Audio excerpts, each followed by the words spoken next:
You are listening to the You Get to Decide podcast with your host, Allison Cratchola Gallagher, episode number 8.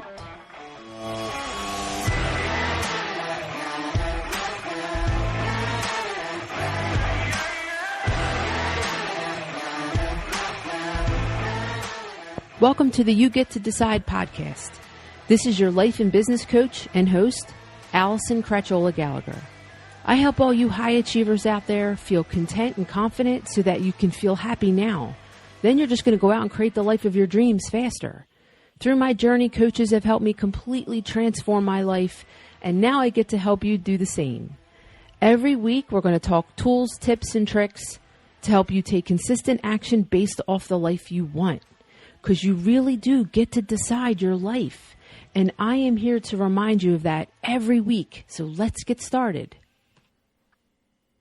Hi, everybody. So I wanted to offer something that I do to sometimes, I've created so many different tools for myself to overcome the negative thoughts.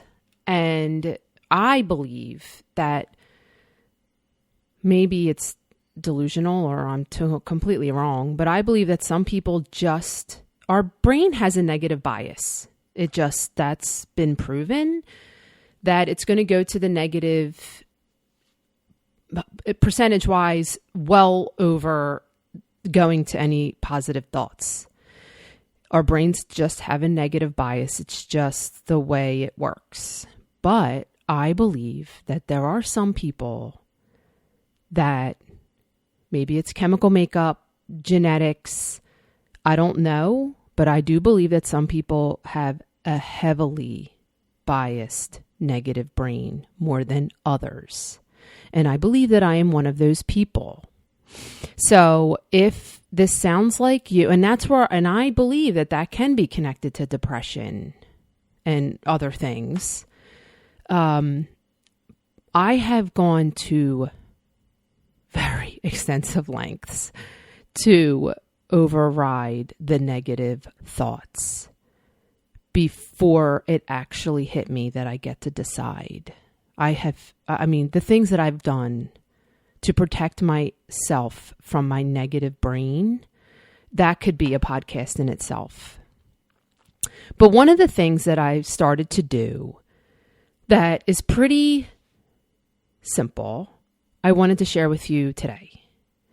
And when I started to really decide that I wanted to have a deep respect and love for myself, for my life, for who I am, for where I'm going, for where I've been, the little girl inside of me, all the parts inside of me, how I show up every day. I just want to have a very deep respect for who I am, who I was, where I'm going, and how I show up. A deep respect for my body, my brain, my choices, all of it. I literally wrote down on an index card on two sides. One was reverence. Reverence just means a deep respect. And I loved it. Reverence versus irreverence. And I literally have the card in front of me. And I love to say, for me, I love to keep it simple because in the moments when my brain's offering me negative thoughts, I need to respond quick. So I need it to be simple. And I've created patterns where irreverence is the old shit. That's all the old shit that I've done. Reverence is the new shit. And I literally, in moments of negativity, in moments of wanting to beat myself up, going to shame, in moments of wanting to eat, in moments of financial fear, in moments of all the different things that my brain can offer me about what's going wrong. I'm grateful that it happens less and less, but it definitely happens. Especially with wanting to eat. Those urges, it's probably going to take a long time for those to go away completely. And in those moments, I'm like, the new shit. I will go to the new shit before I go to the old shit, is what I say. And it helps me. And the new shit is reverence, which is deep respect. Wanting to choose deep respect because that's the right choice. respecting ourselves, our body, our mind, our past, having respect. When you have respect for someone, you talk to them differently. You listen. You care. I think about respect for my husband in my marriage and what that looks like. I want to have that same respect for me. It starts with me. So I'm going to start with the irreverence. So the old shit is feeling inadequate, feeling like I'm not good enough, feeling like I haven't accomplished enough. My body's not good enough. Going to, eating over my feelings, eating over mistakes, going to shame, and eating off my food plan. I have a food plan that I love. And when I eat off of it, and I don't like my reasons why, that's disrespecting myself, disrespecting my goals, disrespecting who I want to become. When I have excessive guilt, panic, or shame, because I have delusional panic. That there's a part of me inside that is still very scared of shit going south because she doesn't think I'm capable. Like, she thinks that shit is going to go south, that I'm not capable of all the responsibilities that I've put into my life. She's still very much there, and something might trigger her. She might just come out of the blue and try to create panic, especially in the middle of the night. And when I choose guilt, shame, panic, I'm disrespecting myself. I'm disrespecting her. And I'll go into why that is and what I do. When I think I'm not worthy and I show up in a way that I'm not worthy, I'm disrespecting myself. That is irreverence. That is the old shit. When I start telling myself I should be farther along, or when I make mistakes and I beat myself up and all the things, irreverence, the old shit, right? So I either say reverence, I show up in the moment when my brain wants to take me off to God knows where. I say, new shit, and I'll go into what that looks like. But I'll say reverence, reverence, reverence, or I'll say the new shit. I'm not going to the old shit. Let's just go to the new shit, because I did the old shit and it didn't work. I know today that even in the moment when I feel like it's true that something has gone wrong, even when my brain offers me that, and then I latch on and take it for a ride in negativity, I've done that for so many years and it's just created more chronic pain. I have enough evidence of that today. My goal with this podcast is that you don't need all that evidence. You can just take my word for it. Just choose reverence for yourself, especially if you struggle with loving your body. And I'll go into some questions that you can ask yourself to kind of poke holes in that belief that your body should look a certain way or be different than it is. So, irreverence towards me is feeling inadequate in my body. So playing small in whatever way, shape, or form. There are days where I might cover my body more because I feel inadequate when I leave the house. That's disrespecting my body. That's disrespecting me. Feeling like I'm not worthy is old shit. That's old shit. And it doesn't go away overnight. It still comes back. I have a human brain.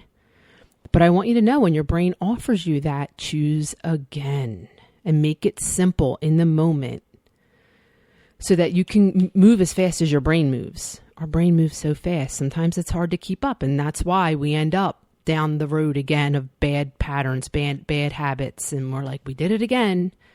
Because it does. It moves lightning fast. So those are the things, for me, I wrote down eating off my food plan, feeling guilt, shame, panic. That's all. I can just look at it as total irreverence. And eating from when I disconnect, I want to disconnect from life. That is disrespecting my capabilities. That is disrespecting my body. And I just don't want to choose that today. So what I wrote down for reverence is the things that I'm going to choose that I do that they're going to stay with me. The other shit is going.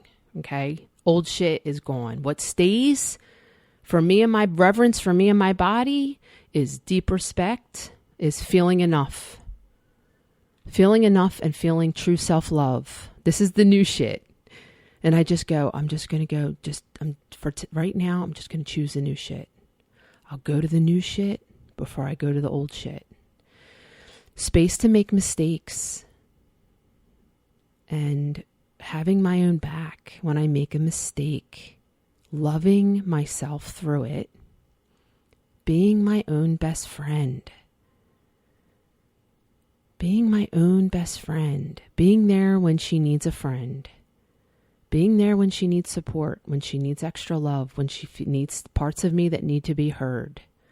I can be the person that listens to that other part of me that needs listening to, that needs to feel heard. There's a 4-year-old inside of me that never felt heard. I am here to listen.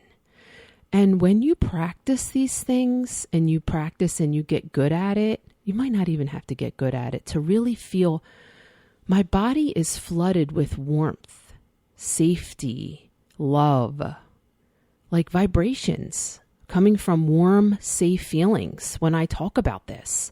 When I talk about being the parent of the 4-year-old that never felt heard, that I listen to her. My body fills with love automatically now. I want to listen to her. I want her to feel heard. I want her to feel loved. I want her to feel important. That's, for me, that was the new shit.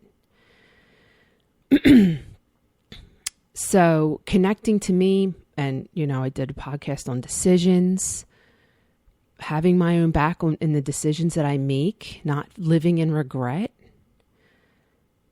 Having my own back because I am worthy. So when my brain tells me I'm not worthy, having my own back that I have worth, I have infinite worth, I have value to offer the world.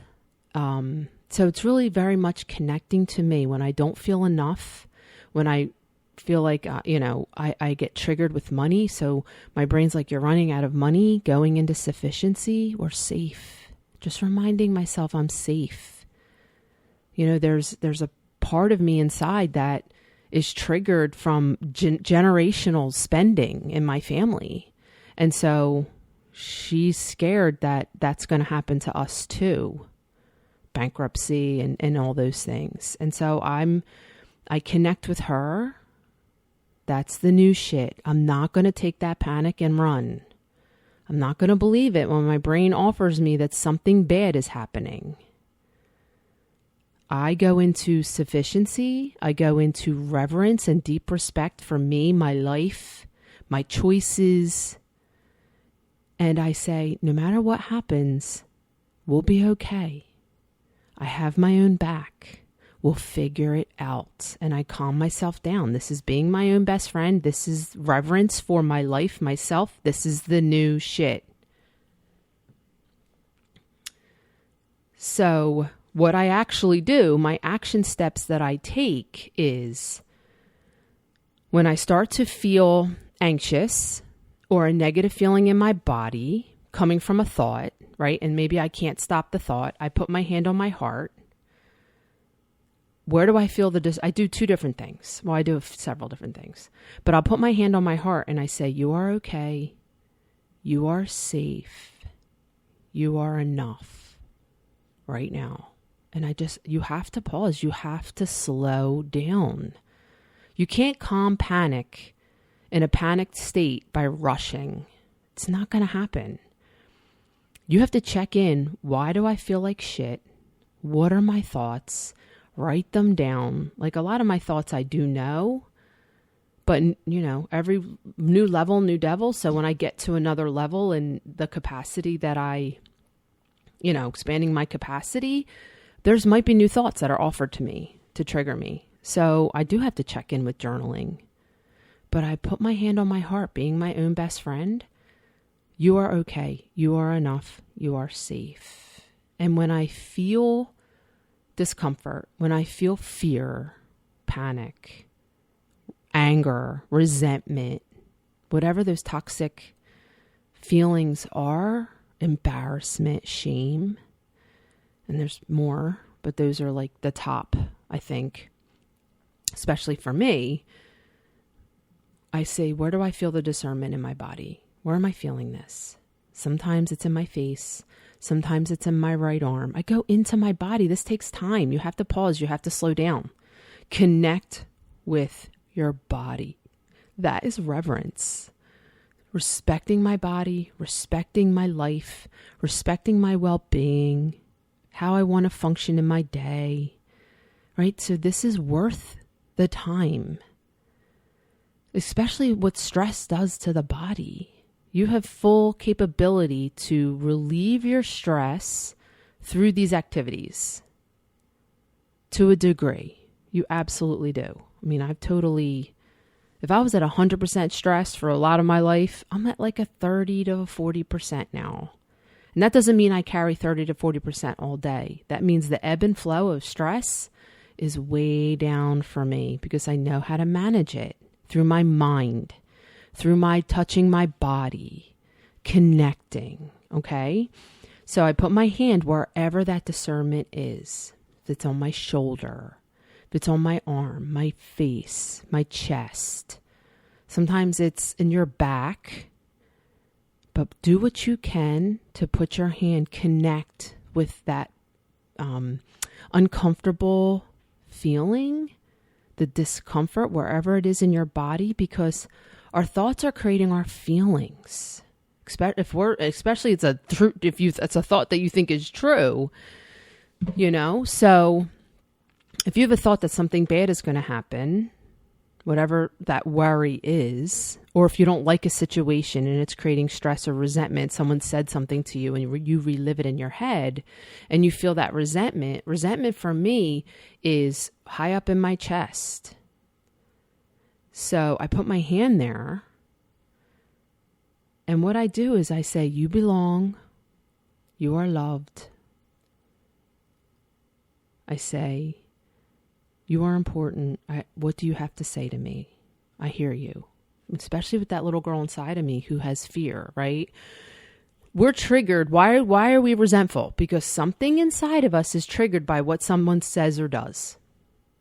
Okay? And that's coming from somewhere in our past.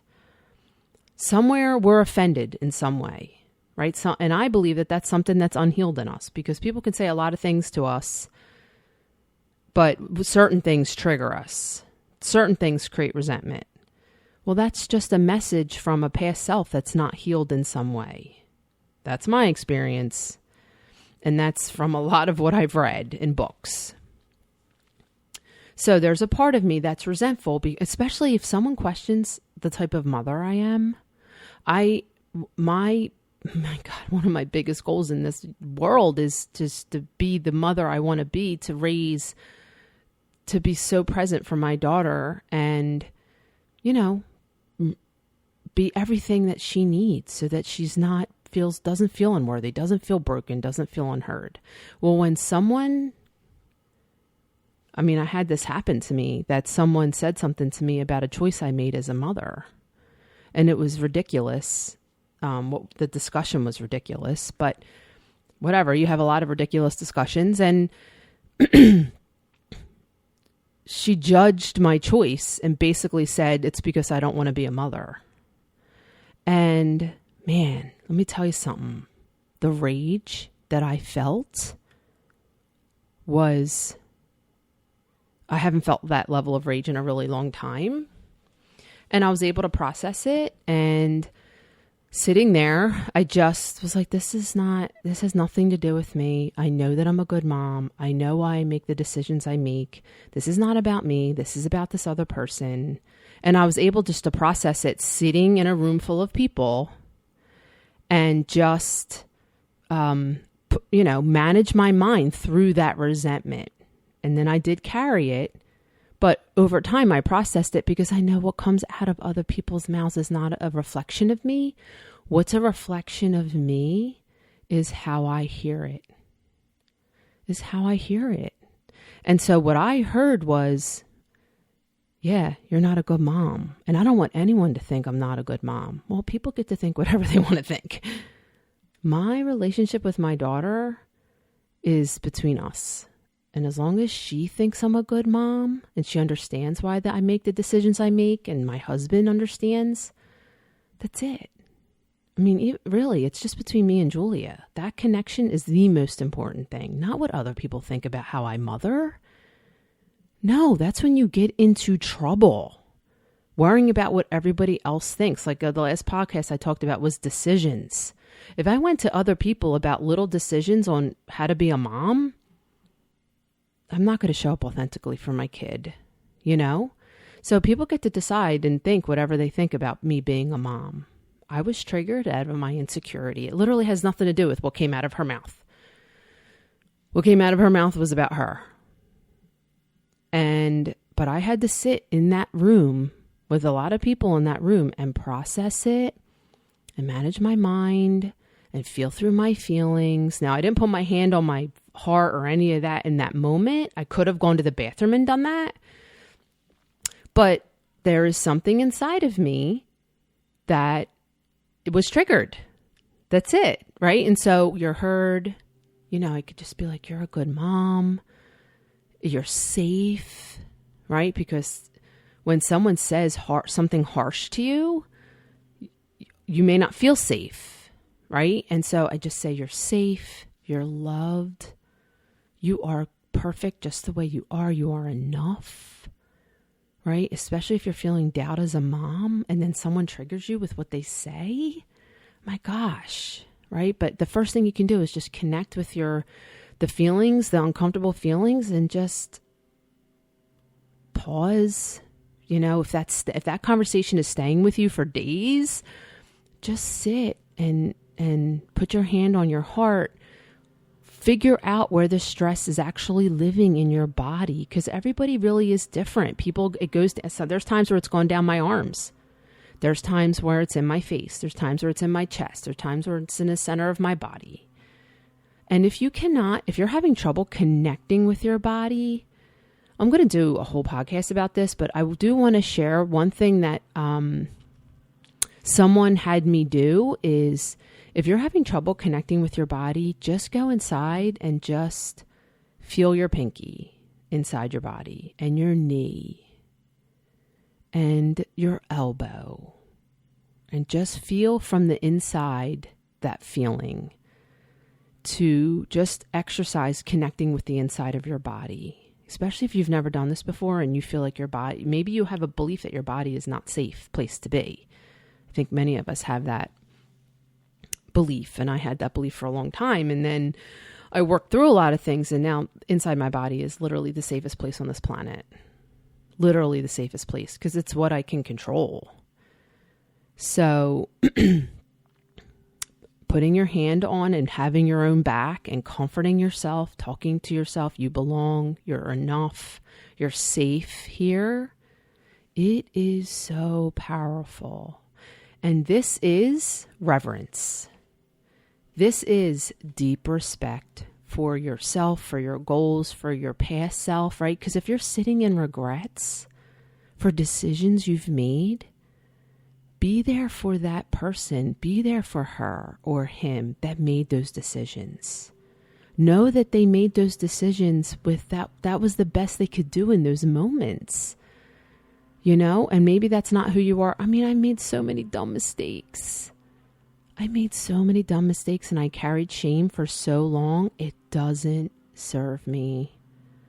I've decided to love her and set her free from being imprisoned by shame. I did my best with what I knew. I was insecure and had no guidance on what security was supposed to look like. And I made some dumb choices out of just insecurity.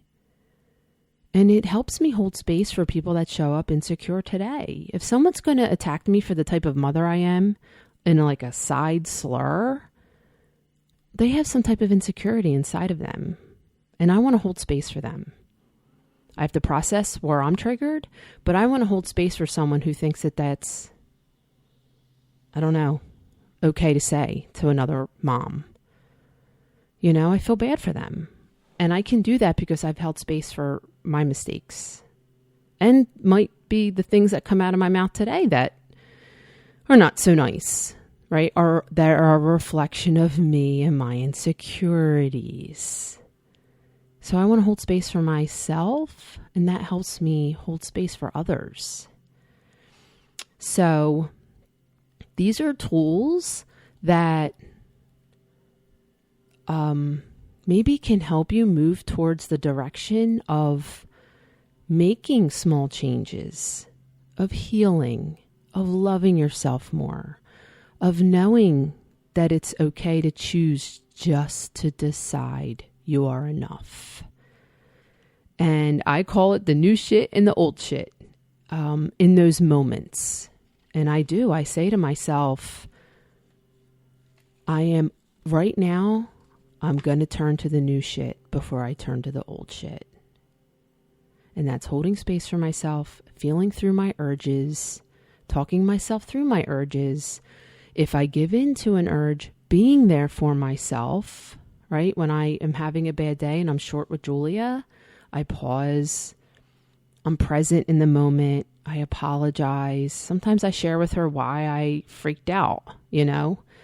And because I've had so many of those conversations with her, it's okay, Mommy. I understand, Mommy. You know, Mommy, you're a good mom. That's good parenting, she says to me when I go into her room and I apologize. That's good, Mommy. That's good parenting. And I just die laughing. So if you are struggling with feeling like you're enough, feeling like nothing has gone wrong, because nothing has gone wrong, loving your body, loving your life, having your own back for where you are and the choices that you've made. If you're living in regret for the results in your life, that's not serving you. Decide what you really want in life and just slowly move towards it. Instead of sitting in regret and feeling like you should be punished for decisions that you've made. It's not serving you. Believe me, I know. So here's an exercise, some writing prompts, and I'm going to talk about them a little bit. So the writing prompts are, I often think that, right? And then that separates us from the thought. This is going to separate you from your thoughts, is kind of what it does. It's poking holes that this is your truth and it's just a thought. So I often think that, whatever it is, could it be true? It's not as bad as I think. And then, what's also not true about what I am thinking? Okay, that's poking more holes. This takes journaling, takes minutes, takes pausing, right? What else could be true? And what are the real facts? Okay, so if I often think that my body isn't good enough, could it be true it's not as bad as I think? It totally could be true that it's not as bad as I think. You know why? Because people have bodies that are bigger than mine that are absolutely in love with their bodies. Because especially if I want to love my body, right? If you want to love your body and you're all day, you're like, my body isn't good enough. My body isn't good enough. Do this work, do this activity, and do it every other day. Poke holes in that belief that it's just a thought. You're choosing to believe it. That's it. You're choosing to make it your truth. That's it. This is going to help you if you want to love your body, move in that direction. Okay. So I often think that my body isn't good enough. Could it be true it's not as bad as I think? And why? Right? Write your reasons why it could be true. Because my body is healthy. My body works for me all day. I get great workouts in my body. My body takes me from point A to point B. I get to lay down and snuggle with my husband, my daughter, my dog. My body shows me love. It shows me appreciation. It shows me respect, right? It serves me. I have this, I wish I could, I don't know if I could find it, but let me see if I can find it real fast. My body is a beautiful temple that exudes joy, love, peace, strength, and value, and it serves me well every day. That is the affirmation that I wrote down several years ago, and I have it kind of on my desk sometimes. My body is a beautiful temple that exudes joy, love, peace, strength, and value, and it serves me well every day. That is the statement that I want to believe is true. Okay. So how is your body beautiful? How does it exude joy? How does it exude love? How does it exude peace and strength or value? Your body exudes value. And that's going to help you poke holes in, could it be true it's not as bad as I think? And also, what's not true about what I'm thinking, right? This could help you with that. That affirmation. What else could be true? That my body is strong. That my body serves me. That, I like my arm. I like my finger. I like my pedicure on my toenails or my nails on my hands. Find something. One of my coaches years ago said, if you can't stand your body, we want to get you to a place of neutrality about your body first. So you start by saying, I have an arm, I have a leg, I have a chest, I have shoulders, right? You just be present with what you have, right? Okay, I have a stomach, but and then talk about what you do like. I love my shoulders, I love my arms, whatever it is. I love my nail polish. I love that my ears hold beautiful earrings. If you like your hair, find things on your body that you like, right? So when you say my body isn't good enough, the first statement is my body isn't good enough. But then I often think my body isn't good enough. This is how you're going to break down and get to a place of my body is great just the way it is, right? It's enough today. You can want to make it more beautiful in some ways, whatever that looks like for you. But my body is enough. So these questions are going to help you get to that. Okay. What are the real facts? That I have a body, that it serves me, that it takes me from point A to point B,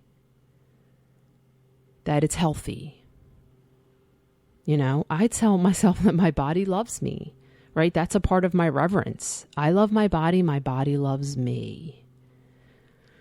So, or if I should be farther along, I should be farther along. I often think I'm not far along enough, or I should be farther along. That comes up with my coaching clients. Oh my gosh, in so many of those calls, I should be farther along. That belief shows up and it sabotages you. Sometimes it keeps you stuck. It berates you. It creates that you're berating yourself along the way, that if nothing is good enough, you're going to stop trying, or you're going to suffer through trying to attain your goals. You are not going to celebrate wins at all because you're going to think nothing is worth celebrating. And if you don't think that that's showing up with your kids and your family, it absolutely is. Okay, so for me, I just don't want to go to the irreverence. That's disrespecting my choices. That's disrespecting my past self. That's disrespecting where I want to be, who I want to become. That's disrespecting my family. If I say I should be farther along, that's disrespecting, and I'm not going to do it. And that's enough for me. But sometimes I need to do these writing prompts. So I often think that I should be farther along. Could it be true it's not as bad as I think? So start listing your accomplishments of what you've done, okay? Of the hard work you put in, of your resiliency, of what you have today. Then what's also not true about what I'm thinking? So I just start writing down other thoughts that probably aren't true about where I am. And what else could be true? Could it be true that I'm right where I'm supposed to be? Could it be true that it's not as bad as I think? Could it be true that I have more time? Could it be true that others older than me, have just started out? Yes, that's very true. Okay, and then what are the real facts? Our brain likes to catastrophize and be vague. Our brain loves confusion. Our brain loves I don't know. Our brain loves procrastination. Our brain loves to go to 30,000 other people for advice, because our brain, that not our prefrontal cortex, right? Our brain wants us to sit in confusion, wants to be vague. Oh, this was a terrible day. Right? But write down the facts. That's what I do with my clients, right? And I use that thought model. What is the circumstance? Let's get the facts before we start to work on how you're feeling. Okay? Because your brain's like, Julia comes home, today was awful, mommy. And I'm like, okay, well, what happened? What exactly happened? The whole day was bad? Well, this boy said this to me in math class. Okay. So before that, your day was okay. Did you have fun today? Did you laugh today? Yes. I laughed at here, there, and wherever. And then this boy said something to me, right? But her brain is like, the day was just awful. And I ask her specific questions to make her understand that it's not the whole day, that it was that moment. And then she gets to decide how long she carries that, And we have a very brief conversation because I've been told that I talk too much about it to her. But overall, I'm showing her that her brain's going to catastrophize and make it super vague. Okay? And then she gets to decide how she wants the rest of her day to go, because you can't control what's coming out of other people's mouths. So asking yourself powerful questions is so powerful, because it's honing down on the vagueness. Okay. If my boss is an asshole is not a circumstance. What exactly did your boss say that makes you think he's an asshole? Give me a statement. He, whatever it is, maybe he made a comment about women, or maybe he made a comment, he or she made a comment about a negative comment towards your work, or whatever it is. And your brain's like, this person is just an asshole. No, let's get the facts. Okay, this person said this. How did this make you feel? Right? And then we break it down. Okay? So I love these writing prompts. I want you to use them. I often think that, because then it's just, oh, this is a thought I have on repetition. I have a choice on what I want to believe. And over time, that pokes holes in any thoughts that you just don't want to be attached to anymore. It makes you see that you're not your thoughts, that it's just a belief you have, right? And I think so many of us have those beliefs about our body. For so many years, it was just fact to me that my body was not good enough. And that is an absolute choice. So how can I decide differently? How can I love my body? And for me, it goes down to reverence and irreverence, the new shit versus the old shit. What would it look like today if I just woke up and loved my body? What would that look like? So I hope this helps you move towards deciding your life. I hope this helps you, I don't know. I want you to look at your life and what would it look like for me to respect every aspect of my life, me, my past? How can I respect my past self? If you really struggle with regret, I want you to look at that. You can use the writing prompts. I often think that choice was the biggest mistake of my life. Could it be true it's not as bad as I think? Especially if you have an ex. Maybe you married someone that you just realized was like totally, you just have so much regret. This work will help you poke holes in that. I mean, I can help you do that, process that for sure. But asking yourself these questions will help you poke holes. If you want to, if that resentment is eating away at you, it's not serving you anymore. Okay? And these questions can help you with that. So you can use it in so many different ways so that you can show up respecting yourself, respecting who you are, respecting who you're becoming, respecting your choices. And I want to have a deep respect for every aspect of who I am, my decisions, and how can I do that? And that is reverence versus irreverence, and that is the new shit versus the old shit. So I hope this helps you, and I would love to hear feedback about if you're doing this, how it's going. Please share this podcast with someone who you think could use it. And if you're enjoying my content, please review me, share, subscribe. That would be super awesome. I really love offering my tips, tricks, and tools. And keep going. You deserve all the love, all the happiness, all the things that your heart desires. You deserve every bit of it. So do this work if you think you need to heal or if you're hurting in some way, and go out there and live your best life. And I will see you next time, guys. Bye. Hold up. Before you go, are you ready to accelerate the road to your goals? Or have you lost momentum and need some extra help? Or maybe you just know you're meant for more but don't know where to start. I can help you. I invite you to a free call with me where we're going to talk about where you are and where you want to be. And at the end of that call, you're going to have a ton of clarity, you're going to feel relieved, and you're going to know the steps to take to get you where you want to go. And then you decide if working with me is the right fit or not. No sweat. Go to my website, AllisonGallagher.com/coaching, or the link to my calendar and to connect with me is in the show notes. It is time to stop dreaming about the life you want and start taking steps in that direction. Let's go. This is Allison Cratchola Gallagher and the You Get to Decide podcast. Thanks for listening. I'll see you guys later. Bye.